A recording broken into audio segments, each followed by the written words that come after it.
Dobrodošli ponovno na Fakulteti za pravo in poslovne vede. Čas hitro teče, smo ugotovili, se pravi, to je že tretje srečanje Ad Fontes. Se pravi, tokrat zelo poseben gost, se pravi, tudi predhodna dva sta bila v resnici na ljubo zelo posebna gosta blizu, torej nam vsem. Se pravi, danes gostimo profesorja doktorja, torej Janeza Juhanta, se pravi, zaslužnega profesorja Ljubljanske univerze, se pravi, in sicer na temo izseljencev. Zdaj, kaj več o današnjem gostu bo za uvod povedal torej moderator oziroma nekako na nek način idejni oče današnjega druženja, torej kolega dr. Nik Trontelj, pa mu kar predajam besedo. Torej, verjamem, da bomo imeli pred seboj lep večer.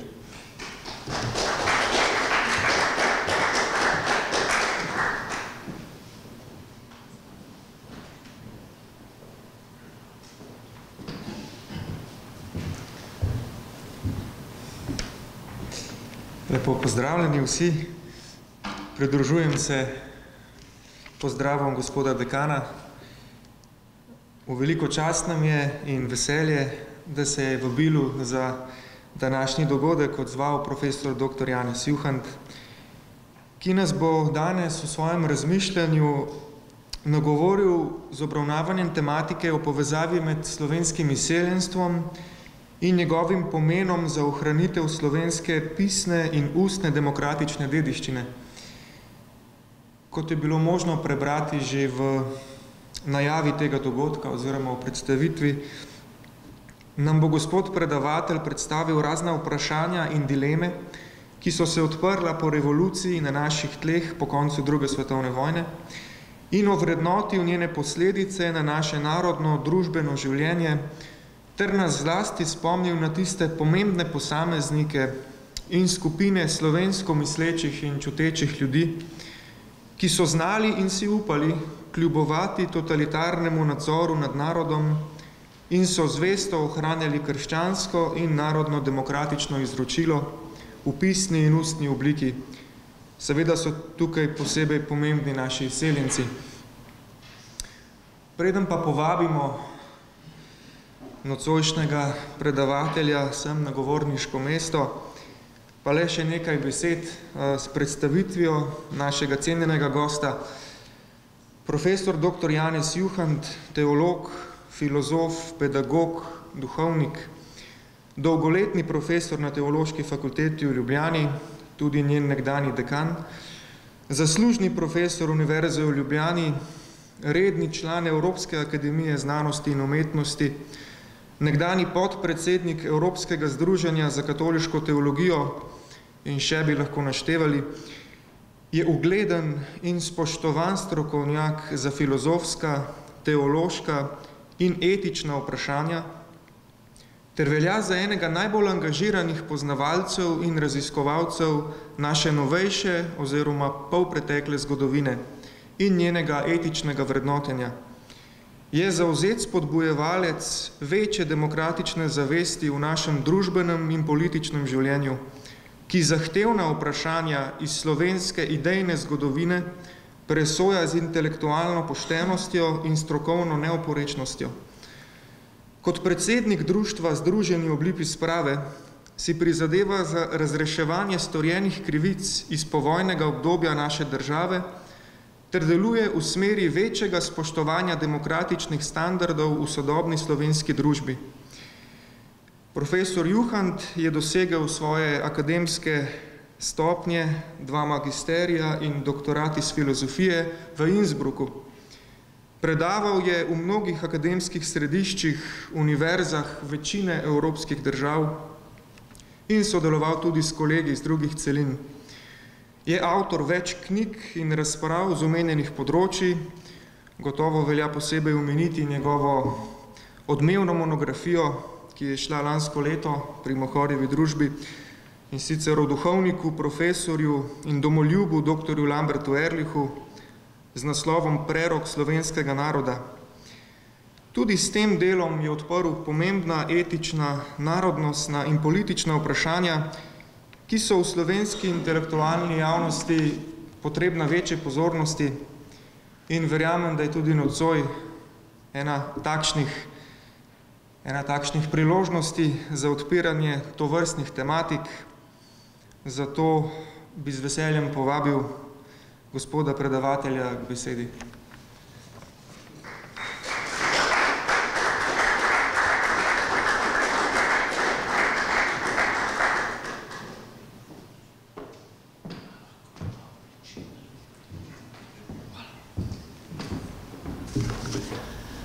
Lepo pozdravljeni, hvala spoštovani dekan in gospod Trontelj za uvodne pozdravne besede. Vesel sem, spoštovane dame in gospodje, da vam smem spregovoriti o tej temi, ki je po mojem mnenju izjemno pomembna, saj zadeva nekako naše bivanje danes, pa tudi seveda naše bivanje v prihodnje. To so vprašanja ne samo slovenstva, krščanstva, ampak tudi vprašanja naše prihodnosti, vprašanje človeštva. Danes nekako smo v takih razmerah, da so to temeljna vprašanja. Naslov smo pravzaprav skupaj oblikovali in smo se nekako dolgo odločali, kako. Več možnosti je, to se pravi slovensko izseljenstvo, branik demokratične dediščine ali Slovenci izseljenci in demokracija, ali pa tudi slovensko izseljenstvo ključ do preživetja slovenske demokratične dediščine. Vse to nekako nakazuje tisto temeljno vprašanje, da smo Slovenci z izseljenstvom, kar je seveda na nek način bolečina vsakega naroda, vendarle pridobili nekatere temeljne stvari, ki omogočajo naše življenje danes in seveda v tem okviru tudi našo državo, in na to seveda hočem v predavanju izpostaviti. Zakaj je to tako pomembno? In tu seveda prihajamo na ime Lamberta Ehrlicha, ki je bistveno, poleg seveda vseh ostalih, ki jih bom tudi omenil, prispeval k oblikovanju ideje države in seveda tudi oblikovanju tega, kar imenujemo danes demokratični standardi, čeprav seveda ima to širše zaledje, bodisi judovsko-krščansko izročilo, grško-rimski pravni, filozofski in etični red in seveda vse druge okvire. Za izhodišče bi vam povedal nekako dve pomembni zgodbi. Veste, da je bil Lambert Ehrlich eden izmed ključnih ljudi v slovenskem delu jugoslovanske delegacije na Pariški mirovni konferenci leta 1919, da se je že predno je prišel tja na Koroškem udeležil in sodeloval po nalogu narodne vlade v tako imenovani Majsovi komisiji, ki je skušala za konferenco pripraviti razmejitev na Koroškem, da pa je potem, ko je videl, kako stvari tečejo, zelo aktivno, zelo dejavno posegel v razprave in iz tega je nastala obširna dokumentacija, ki naj bi šla v 30 letih, pa zaradi takrat nekaterih denarnih in verjetno tudi političnih zadev ni bila objavljena, ampak Ehrlich je imel to gradivo skrbno spravljeno, ga je skušal tudi že v času med prvo in drugo svetovno vojno nekako urediti, komentirati, dopolniti. Predvsem pa je bilo to gradivo tisto, ki je služilo njemu v njegovih predavanjih, v njegovem delu, predvsem, ko je bil leta 1931 imenovan za študentskega duhovnika, skušal s tem gradivom oblikovati tako v narodnem občestvu, pa tudi v mednarodnem okviru, čim večjo prepoznavnost Slovenije, Slovencev in tudi Slovenije kot narodne tvorbe, ki si mora izboriti, kot je on vedno poudarjal, diplomatski okvir tudi v mednarodnem prostoru.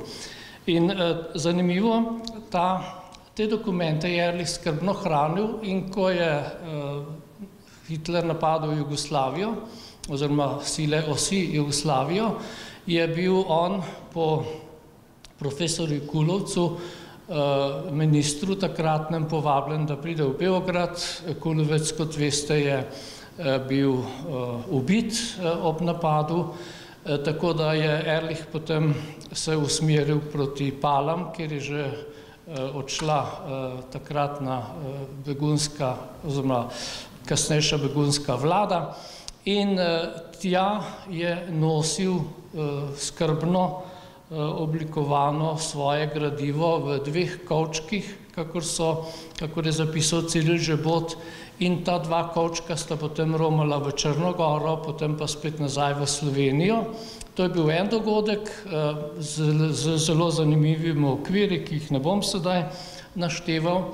Drug kovček, oziroma eden od teh kovčkov pa je potem šel tudi v begunstvo. In neka gospa, ki je bila tudi šla čez Ljubelj, se dobro spominja, kako je ta kovček šel takrat proti Koroški in potem seveda tudi v Združene države Amerike, v Rim in Združene države Amerike, in kako so potem tudi ta kovček nekako oblikovali. Začeli so izdajati dokumente iz Pariške mirovne konference, in sicer znamenita slovenska država, najprej v Chicagu, potem pa v Torontu, in tam so bili nekako tudi prvikrat objavljeni temelji slovenske državnosti, ki jih je pa Ehrlich še posebej v dobro leto pred svojo smrtjo ali dobrega pol leta pred svojo smrtjo, ko se je vrnil iz Črne Gore v Ljubljano, ko je takratno vodstvo slovensko, Bana Natlačena in druge, skušal nagovoriti za to, da bi se oblikovala podtalna vlada, je tudi napisal potem, ko to ni uspelo, nekako idejo svobodne Slovenije, ki naj bo po eni strani vzhodna Švica ali pa sestavni del širše, predvsem slovanske, pa tudi druge zveze držav, ki sega od Baltika do Egeja. In ta tvorba po Ehrlichu takrat je pravzaprav bila veliko presenečenje. Pokojni akademik Gantar je zapisal, da je Ehrlich pravzaprav veliko pred Schumannom in Adenauerjem in De Gasperjem govoril o slovenski državi. No in te ideje in seveda s tem gradivom so potem potovale predvsem preko Žebota, pa potem še drugih članov Franca Jeze v inozemstvo, in tam so se pravzaprav gradili ti temelji slovenske državnosti, slovenske demokratičnosti in seveda tudi ohranjala tradicionalna izročila slovenskega demokratičnega, krščanskega in seveda tudi narodnega sveta.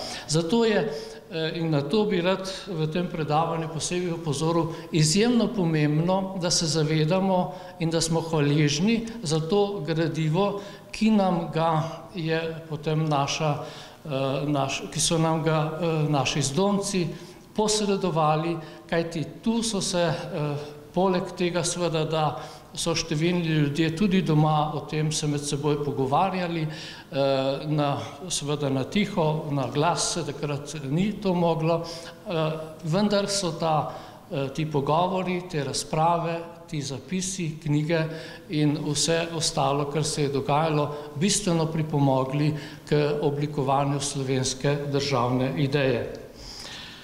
Omenil sem časopis Slovenska država, ki je izhajajo od 25. julija 1950, ki je bil pa takrat nadaljevanje slovenske pravice, in uvodnik je 25. julija 1950 zapisal takole: "Za našo številko slovenska pravica postaja slovenska država. Čeprav majhen, ima slovenski narod pravico do popolne narodne samostojnosti. Najpopolnejša oblika narodne samobitnosti je pa lastna narodna država.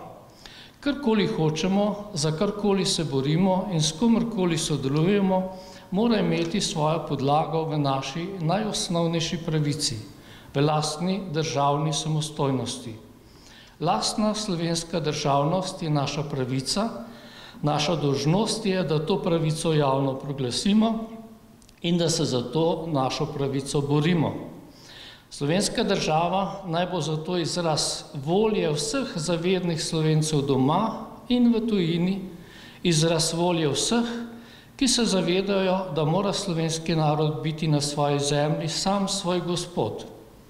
Slovenska država naj bo nosilec naše narodne volje in naše narodne zavesti, naj bo temelj za podvige vseh, ki slovensko mislijo, čutijo in govore, in naj bo neustrašen boritelj za neokrnjenost in politično neodvisnost slovenskega ozemlja. Obenem pa naj bo spodbuda njim, ki se za to pravico že borijo, naj bo bodrilo njim, ki to pravico žele, in predvsem opomin vsem, ki na to osnovno slovensko pravico pozabljajo in jo zapostavljajo." Konec navedka.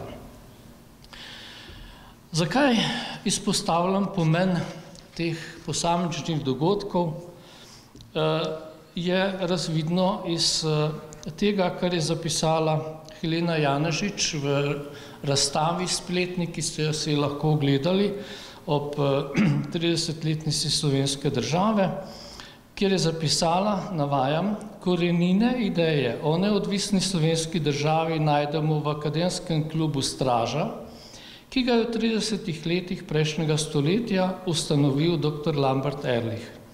Konec leta 1941 je oblikoval ilegalni politični program z naslovom Slovenski problem, o tem sem prej govoril, v katerem je izmed možnosti predvidel Slovenijo kot samostojno državo." To je bilo novembra leta 1941.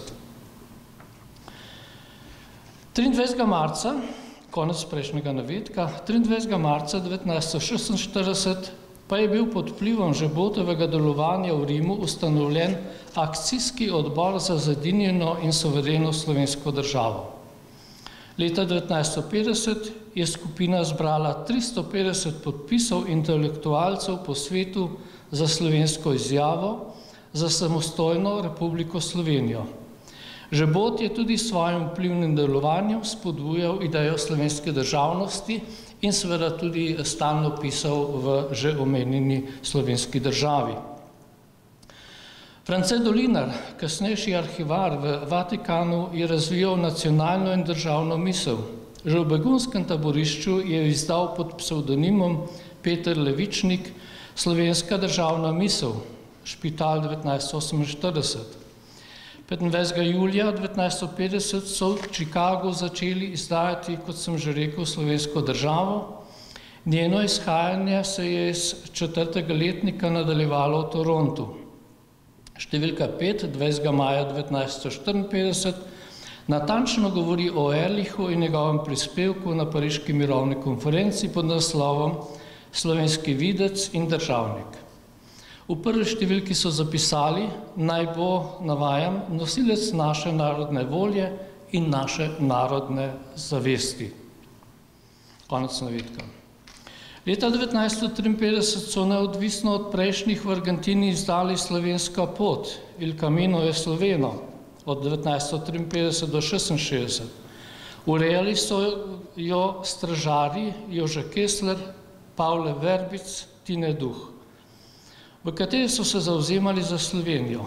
Iz tega so sledile druge pobude, ki so se potem vračale tudi nazaj v Slovenijo in spodbudile samostojno državo Slovenijo. V Trstu je liberalec, bivši sodelavec OF Franc Jeza, orisal zamisli slovenske samostojnosti in tudi drugod imamo podobne poskuse, naprimer v Švici, potem vse splošno lahko rečemo slovenski izseljenci, njihovi voditelji in predvsem duhovniki so gojili v Ehrlichovem smislu in v smislu ostalih, ki so si prizadevali za slovensko krščanstvo in slovensko državo, oboje povezano, kakor je spregovoril Milan Komar o 25-letnici Ehrlichovega umora v Buenos Airesu. Navajam. Za Ehrlicha pravi, dr. Ehrlich je bil predvsem človek vere. Človek močne, neomahljive vere. Podoben je bil starozaveznemu preroku. Bilo je v njem nekaj trdega, kamenitega, nekaj abrahamskega. Njegova vera je bila kakor skala. Zaupanje v Boga je bilo brezmejno, zvestoba cerkvi popolna in brez rezerve. Vse to je danes strogo aktualno, pravi Komar. Zaradi vere, zaradi svoje globoke žive vere je dr. Ehrlich tako ostro prodrl vprašanje slovenstva in njegove borbe za obstoj, ko je kot mlad duhovnik in intelektualec na Koroškem odblizu opazoval duhovno opustošenje nad narodnimi odpadniki in med prisiljeno raznorodovanimi Slovenci. Ker se je izvršilo tako nasilje nad človekom, narava ostane kakor okrnjena.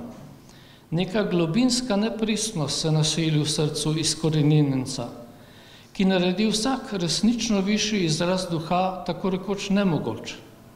Versko življenje je zelo težko med izkoreninjenci. Pri tem je dr. Ehrlich spoznal, kako globoke korenine imajo narodnostne tradicije, kako važen element predstavljajo v strukturi človeškega bitja. Tudi to je strogo aktualno. Tudi s tem dr. Ehrlich osvetljuje današnjo slovensko problematiko v emigraciji, to je bilo leta 1967, ko je Komar to govoril, to osvetljuje slovensko problematiko v emigraciji in doma. Brez pravih izročil se ne da živeti in se ne da napredovati. Blagostanska družba hitro zreducira človeka na zgolj potrošnika, zelo aktualno danes.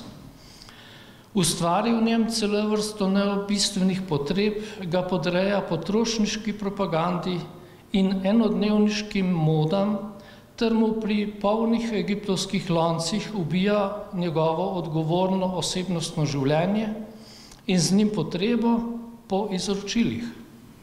To pa pomeni skrajno stopnjo alienacije in z človeškega vidika skrajno nazadovanje. Kdorkoli kritično sledi slovenskemu dogajanju doma in zunaj, bo pritrdil, da blagostanska mentaliteta predstavlja za slovenstvo resnično smrtno nevarnost. Kultura izročila malega naroda niso v svetu dovolj upoštevana. Ne uživajo mednarodne družbene veljave. Zato potrošniško misleč človek ne vidi v njih ničesar in tudi ničesar zanje ne da. Tudi v tem vprašanju nas gleda dr. Ehrlich s svojimi ognjevitimi in prodornimi očmi in nas sprašuje: hočete še biti Slovenci? Hočete res ohraniti slovenstvo in razvijati njegovo kulturo in človeško bogatstvo? Ste res še odločeni živeti in ne umreti? Če res hočete živeti in ne umreti, je treba precej večjega zagona, večje in globlje volje, prodornejšega pogleda, kot je danes videti med nami. Izprašajmo se vest, človek lahko živi polno, res človeka vredno življenje samo iz izročil. Konec navedka izgovora profesorja Komarja.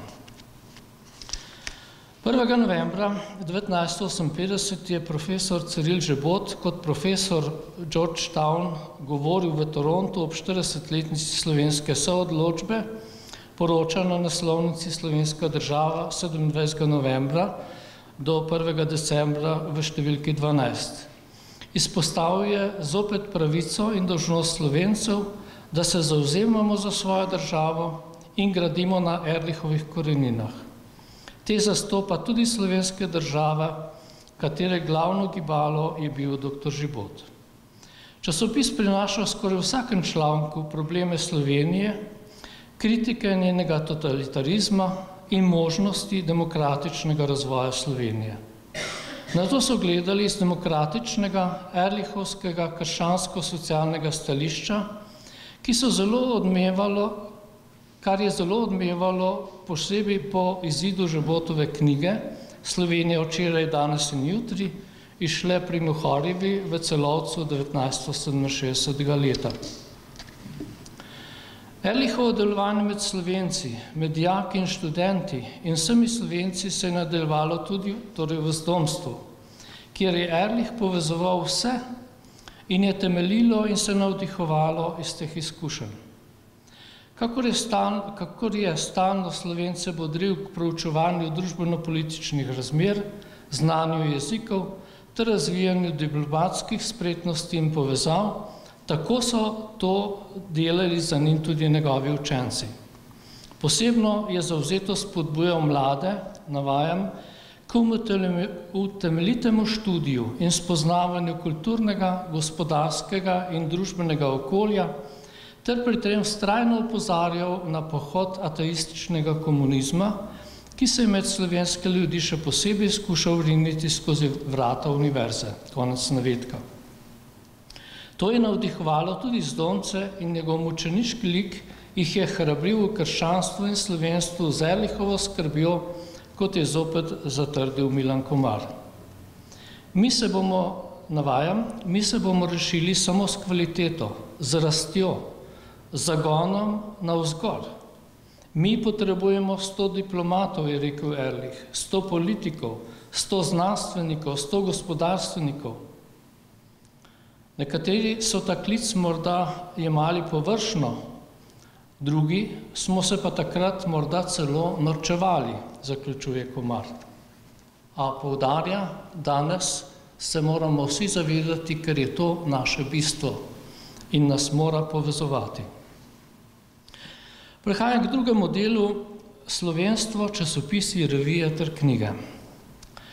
Iz spoznanj na Pariški mirovni konferenci in kasnejših nedržavniških potezah drugih slovenskih politikov je Ehrlich poudarjal, da moramo Slovenci skrbeti za svojo predstavitev v tujini, graditi na svoji samozavesti.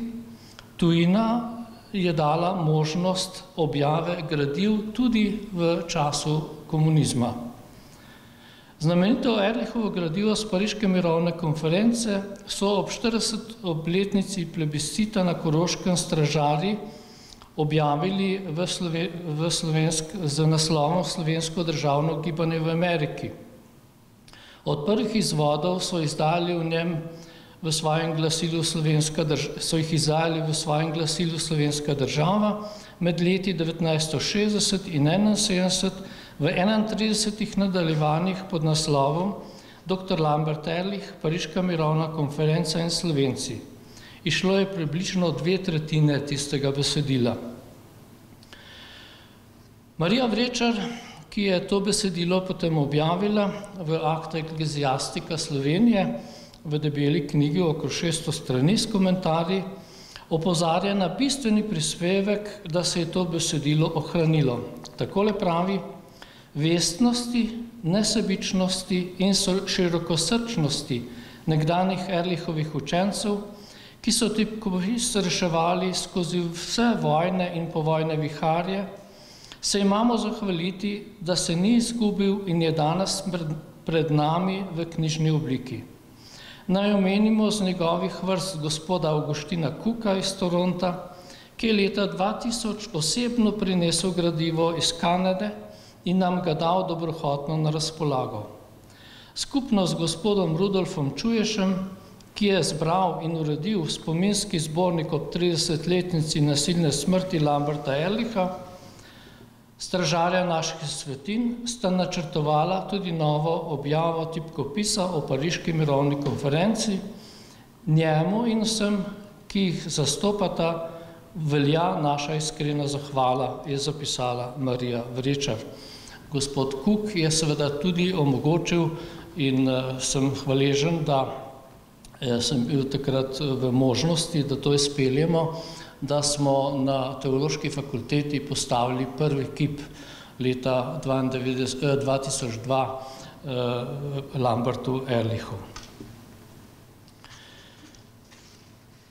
Tretjič, domača slovenska komunistična resničnost in zdomstvo. Vemo, da je komunizem vse postavil na glavo, kakor je rekel Justin Stanovnik in so mu pritrdili številni, predvsem pa, da je postavil marsikaj ali večino, lahko rečemo, življenja na laž, kakor je zapisal že Lešek Kolakovski, Václav Havel in številni drugi. Odrezal je preteklost, pobil vodilne krščanske in druge demokratične ljudi, s terorjem uvedel diktaturo in totalitarni nadzor, razvodenel odgovornost, vse je naše, to je nikogaršne, zato popoln razkroj vrednostnih sistemov in te posledice so še danes. Zato je bilo zdomcem pomembno, prvič, vzdrževanje in zapisovanje resnice nasproti laži. Pomen tuje zapisane besede o medvojnem in povojnem dogajanju v Sloveniji in Jugoslaviji je tako dobil zelo primerne poudarke in predvsem ohranjevanje virov. Tujina je edina gojila raziskovanje in zapisovanje krščanskega demokratičnega izročila, z redkimi izjemami, seveda, kolikor je bilo to doma mogoče, kakor veste. Doma je bila krščanska preteklost porezana, imena izbrisana, ljudje obglavljeni, ostale so le revolucionarne pridobitve. Dalje, v zvezi s tem naj opozorim na dragocenost vatikanskih arhivov o medvojnem delovanju škofa Rožmana, Ehrlicha in drugih, ter povojnem dogajanju v zvezi s škofom Volkom in drugim. Ti dokumenti so sedaj odprti in hvala Bogu, tudi ti bodo v marsičem dopolnili. Mislim, da je pravzaprav človeku prav pri srcu, ko bere, s kakšno zavzetostjo si je Lambert Ehrlich, škof Rožman in vsi drugi prizadeval, da bi v mednarodni javnost razširil problematični položaj slovenskega naroda pod nemško okupacijo.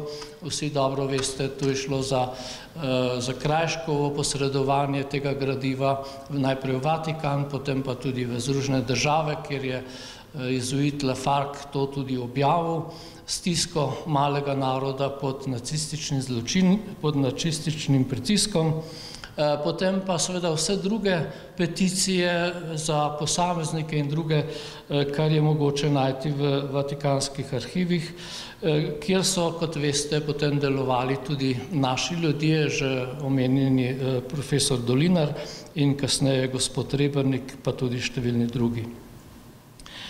Dalje je izjemno pomemben tudi tihi ali pa vidni odpor doma, ki je dobival tudi oporo v demokraciji v inozemstvu. Zavedati se moramo, da tudi ves odpor in tudi vse zadeve, ki so se dogajale pri nas, so dobile z zapisi v inozemstvu izjemno pomembno mednarodno odmevnost in slovenski izseljenci so pri tem seveda igrali zelo pomembno vlogo. Ehrlich in mučenci so veljali kot uporniki in svetilniki pred totalitarnim pritiskom. Obenem s tem je zdomstvo in zamejstvo kljub pritiskom gojilo in ohranjalo krščansko in demokratično dediščino, zapisovalo in seznanjeno s to literaturo tudi domače ljudi, ker veste, da so številne stvari prihajale seveda tudi nazaj v Slovenijo, ki so kljub strogi cenzuri vendarle našle pot v domačo deželo. Pri tem seveda je izjemno pomembno vlogo in tudi v tem okviru imate na tem inštitutu vse gradivo gospoda Arneža, ki je gotovo izjemno pomemben prispevek k temu dokumentiranju tega demokratičnega gradiva po svetu. Erlich kot izkušenj glede diplomatskih, moralnih in verskih dilem krščanstva in slovenstva je bil za naše zdomce vsepovsod voditelj in tudi spodbuditelj vsega delovanja za slovenstvo in za krščanska izročila. Možnosti preživetja človeških, krščanskih oziroma lahko rečemo celo antropoloških temeljih človeških izročil in temeljev, kot so vera, kultura, družabnost, dialog in demokratične prvine, je bil bistveno povezan na to izročilo, ki so ga ljudje tudi dejavno ohranjali, gojili in tako omogočali tudi ogledalo takratni komunistični Sloveniji. Šolstvo in vzgoja mladih za krščanske in demokratične temelje je seveda šla z roko v roki v teh procesih, kar je lahko tudi vodilo za današnji čas in mislim, da moramo v teh zahtevnih razmerah tudi to dobro razmisliti, kristjani in demokrati, da brez tega pravzaprav ni prihodnosti narodnega preživetja. Ohranjanje in pridobitev izročil, ki so jih doma uničevali, izhajanje del in odpiranje problemov ter etično krščansko usposabljanje ljudi je bilo torej bistvenega pomena tudi kot ogledalo za ohranjanje in za, če tako rečem, pogum naših ljudi v tem prizadevanju. Bistveni prispevek v zavračanju laži je namreč sopisna gradiva. Zato vam hočem dokumentirati tudi z enim pomembnim dogodkom, ki ga seveda vsi poznate ali poznamo. Bistveni prispevek namreč za zavračanje laži, čeprav so v zdomstvu se stalno spominjali revolucije in poboje rodoljubnih Slovencev, je bil intervju Borisa Pahorja z Edvardom Kocbekom, ki ga je že od leta 1970 Pahor začel prepričevati, naj javno spregovori o povojnih pobojih. Prvi pogovor na to temo sta imela januarja 1970 v Opatiji, kjer je bil Kocbek na zdravljenju. Potem se je pa zgodba z neodločnim pričevalcem vlekla. Novembra 1970 je Pahor Kocbeku poslal vprašanja, na katere je Kocbek odgovoril šele januarja 1975. Intervju je po eni strani osvetlil podreditev OF komunistični partiji in uničenje koalicijskega značaja Osvobodilne fronte. Po drugi strani pa je razgrnil povojne poboje domobrancev. Ta objava je bila prelomna in zgodila se je seveda v zdomstvu, zamejstvu. Do tedaj so o pobojih govorili v krogih slovenske emigracije, zlasti v Argentini. O tem je v Sloveniji literarno pisal Svetina. Ob tem tudi zapisal, da so bili pobiti domobranci sojeni. Opozoril pa bi, da oznaka intervju ni povsem točna. V bistvu gre za Kocbekovo samospraševanje. Kocbek se je proti koncu življenja spreobrnil in zatrdil, da nima človek pravice ubijati sočloveka zaradi kakršnihkoli ideoloških ali drugih razlogov. S tem je dal smernice tudi mlademu rodu, kako odraščati v krščanskem in demokratičnem duhu. In kot naslednji in nekako zaključni okvir, prispevek zdomstva k ohranjanju naše dediščine. Najprej je zdomstvo omogočilo celovitost in ohranjanje krščanskega izročila. Veste, da krščansko izročilo je bilo po vojni seveda onemogočeno kakršenkoli razvoj. Cerkev in tudi kristjani so bili seveda največji trn v peti, to potrjujejo tudi obsodbe duhovnikov, preganjanje cerkve, predvsem pa seveda šikaniranje nadškofa Volka in vse drugo. Zato je seveda, hvala Bogu, to ohranjanje celovitosti krščanskega izročila v slovenskem narodu in njenega pomena za prihodnost tega naroda izjemno pomemben prispevek naših zdomcev, tako v literarnem, kakor seveda tudi v vzgojno-izobraževalnem smislu. To vprašanje pa je seveda tudi danes aktualno tudi zaradi tega, ker se dejansko to vprašanje postavlja znova na tapeto, zaradi tega, ker moramo tudi danes nekako na novo postaviti branik zoper tako imenovani mehki totalitarizem, ki se, kot veste, širi tudi v naši družbi. Že pri omenjenem govoru profesorja Komarja ob 25-letnici Ehrlichovega umora je razvidno, da je Komar že takrat videl usodnost tega pomehkuženja človeštva. In seveda krščanstvo poudarjal, da je Ehrlich bil zgled tega predvsem v tem smislu, da je dosledno v svojem življenju z strogo askezo, recimo z svojo molitvijo, z stalnimi duhovnimi vajami in predvsem z res 6-urnim duhovnim dnevnikom vsak dan utrjeval svoje življenje na teh duhovnih temeljih in zato je bil torej kamnit, kakor je rekel Komar, abrahamski, ker je dejansko popolnoma živel iz tega duhovnega sveta, nekako živel, kakor da bi imel pred seboj nevidnega. In to je pravzaprav tisto, kar je tudi seveda danes izredno aktualno, namreč pomehkuženje, nedelovnost, laž, živeti na lahko je seveda ključni problem, ki se pojavlja tudi med nami in alternativa je samo seveda postavitev na duhovne temelje. Zato je seveda tudi za nas danes izjemno pomembno vprašanje in s tem prehajam k zaključku.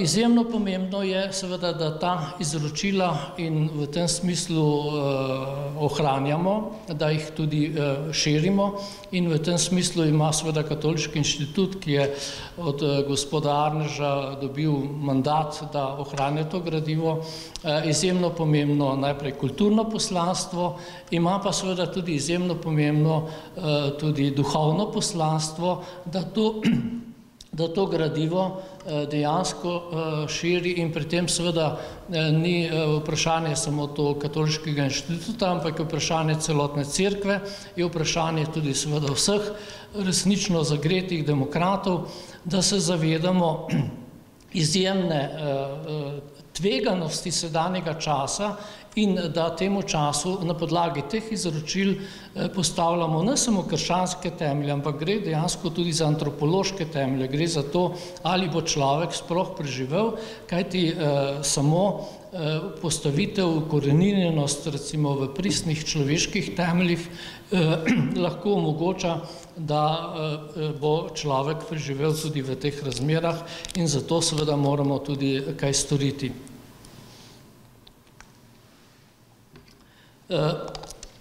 Bistvenega pomena torej za nas je proučevanje tega gradiva. Dalje je seveda tudi izjemno pomembno, da to gradivo poskušamo širiti tudi v družbeni prostor. Mislim, da posebej v sedanjih časih, ko veste, da se pripravljajo tudi programi za vzgojo v šoli in tako dalje, ki imajo, kot veste, zelo čudne, da ne rečem celo nečloveške prvine, da poskušamo z vsemi prisebnostjo, zavzetostjo in tudi seveda z svojim osebnim zgledom, vplivom in tudi dejavnostjo vplivati na to, da bodo krščansko-demokratični temelji, kakršni so tudi doslej vzdrževali Evropo, vendarle ohranjali, ali pa je to seveda tudi vprašanje življenja in preživetja, kot je že v omenjenem govoru zapisal dr. Komar. Zato je to proučevanje seveda teh temeljev izjemno pomemben tudi, če tako rečem, duhovni profil, ki bo usposobil nas na krščanskih temeljih. Seveda ne gre tukaj samo za študij nekako zgolj duhovnega krščanskega izročila na podlagi evangelijev, ampak gre predvsem za krščanski družbeni nauk, ki mora imeti seveda tudi ustrezne socialne, politične, kulturne in vse druge prvine, ki jih je potrebno, in seveda tudi pravne, če smo zdaj na fakulteti, ki se zavzema ki poučuje pravne okvire, gre za to, da tudi ti okviri, in kot vidite recimo v sedanjem času, tudi v naši deželi, pa tudi seveda po svetu, celo v Evropi, ti temelji vedno bolj se postavljajo pod vprašaj, oziroma jih ljudje niti niso več pripravljeni prakticirati, kar bi bilo življenje normalne demokracije. Zato je toliko bolj potrebno, da se temu upremo, da smo zavzeti, da poskušamo postaviti alternative, ki bodo ohranjale človeka in njegovo preživetje. Zato je ne samo digitalizacija vsega tega gradiva, ampak tudi uveljavitev demokratičnih standardov na podlagi tega gradiva, na podlagi krščanskega izročila sploh, ki je bilo vse skozi vodilno pri naših Slovencih v zamejstvu, zdomstvu in po svetu, tisti temelj, ki nas bo tudi naprej tako v znanosti, kulturi, šolstvu in politiki, ki nam bo pomagal, da bomo ostali prisebni, da bomo ohranili tudi ustrezen pogled v prihodnost in da bomo omogočili, da Slovenija kot država tudi obstoji in dolgoročno lahko se ohranja. Hvala lepa za vašo pozornost in sem pripravljen na vprašanja.